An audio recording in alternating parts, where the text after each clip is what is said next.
سینکڑوں سال پہلے. آج کے کسی عالم کی بات بتاتا تو لوگ انکار کر. سینکڑوں سال. کہتے ہیں بلخ میں قحط پڑ گیا, لوگ ہجرت کر کے سمرقند آ گئے. ایک سیدوں کا خاندان بھی آیا, ایک ایسی خاتون بھی آئی جس کے ساتھ 3 بیٹیاں تھیں, بیٹا بھی کوئی نہیں, خاوند فوت ہو گیا.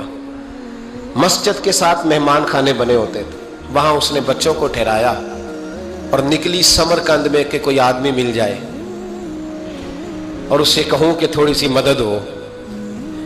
وہ چلتے چلتی ایک سیٹھ کے پاس, رئیس کے پاس پہنچی. جن لوگوں کے پاس دولت آتی ہے نا, وہ کئی دفعہ سخت جملے کہنے لگتے ہیں جو اللہ کو پسند نہیں آتے.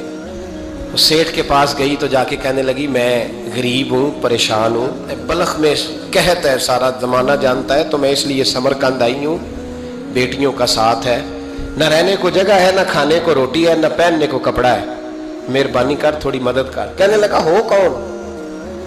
تو اس سید زادی نا کان آگے کر کے, ہاں کسی پہ بھی حالات سخت آ سکتے ہیں, اللہ سے ڈرنا چاہیے. کان آگے کر کے نا کہنے لگی میں سید زادی اور یہاں میرا اپنا کوئی نہیں, مہربانی کر. تو وہ سیٹھ صاحب, چودھری صاحب کہنے لگے مجھے کیسے پتا چلے گا تو سید ہے؟ تو سید زادی نے اپنا پلو کھولا اور اپنے آنسو دونوں آنکھوں سے صاف کیے. تو کہنے لگی اللہ تیرا بھلا کرے, میں ثابت نہیں کر سکتی کہ میں حضور کا خاندان, میرے پاس کوئی دلیل نہیں, میں نہیں بتا سکتی. چل ٹھیک ہے, چلی گئی. کسی نے بتایا کہ یہاں ایک یہودی بھی رہتا ہے, وہ بڑا سخی ہے, یا آتش پرست ہے, یا پارسی ہے کافر غیر, سخی بڑا ہے. اس کے پاس گئی, بیٹھی رہی, لوگ بیٹھے تھے. جب چلے گئے تو قریب گئی, کہنے لگی مجبور ہوں, پریشان ہوں, غریب نہیں ہوں. کہنے لگا بی بی تجھے کبھی دیکھا نہیں, سمرقند کی اتنی آبادی نہیں, میں سارے شہر, تو کون ہے؟ تو کہنے لگی تعارف نہ ہی پوچھے تو اچھا ہے. اس نے کہا چلو اگر پتہ چل جائے تو. کہنے لگی میں مسلمانوں کے نبی کی اولاد ہوں, مسلمانوں. اس نے کہا پیغمبر خدا کی اولاد. اٹھ کے کھڑا ہو گیا, بی بی کو ساتھ لیا, گھر گیا. کہنے لگا جو صاف ستھرا کمرہ ہے نا اسے پھر دھو ڈالو, ایک دفعہ پھر دھو ڈالو. کمرہ دھلایا, صاف کرایا. پھر کہنے لگا بی بی میرے برتن زیادہ صاف ستھرے نہیں, میں نئے نہ خرید کے لا دوں. پھر نئے برتن لایا. پھر اپنے بچوں سے کہنے لگا اونچا نہ بھولنا کہ سیدہ فاطمہ کی شہزادیاں آئی ہیں, یہاں کوئی شخص اونچی بات نہ کرے.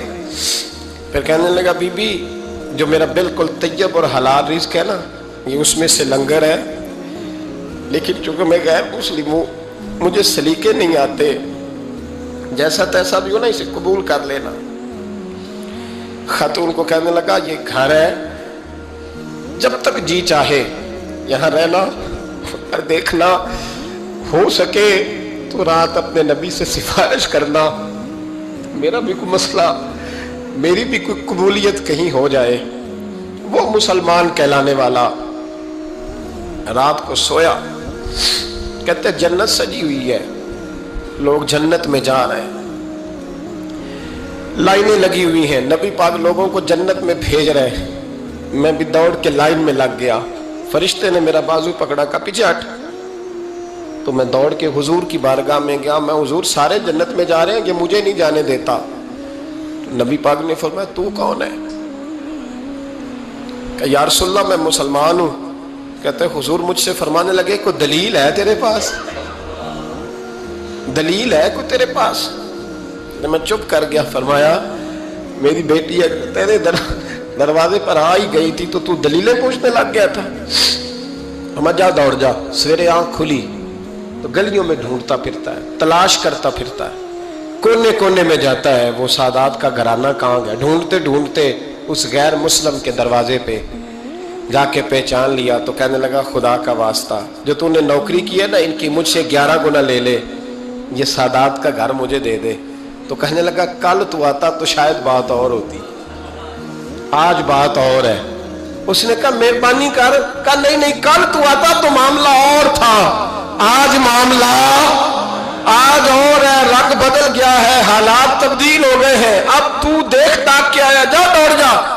کہنے لگا نہیں مہربانی کر دے دے, تو غیر مسلم میں تیرا کیا تعلق؟ کہنے لگا چپ کر, غیر مسلم میں کل تک تھا, کل سے سجدوں سے پیار کیا ہے تو میرے حالات سنور گئے ہیں, وہ جو نظارے تو نے رات خواب میں دیکھے ہیں میں نے جاگتی آنکھوں سے دیکھے ہیں، میں نے جاگتی آنکھوں سے، اور تو نے کسی مفتی پیر عالم کے ہاتھ پہ کلمہ پڑھا ہے، میں نے رات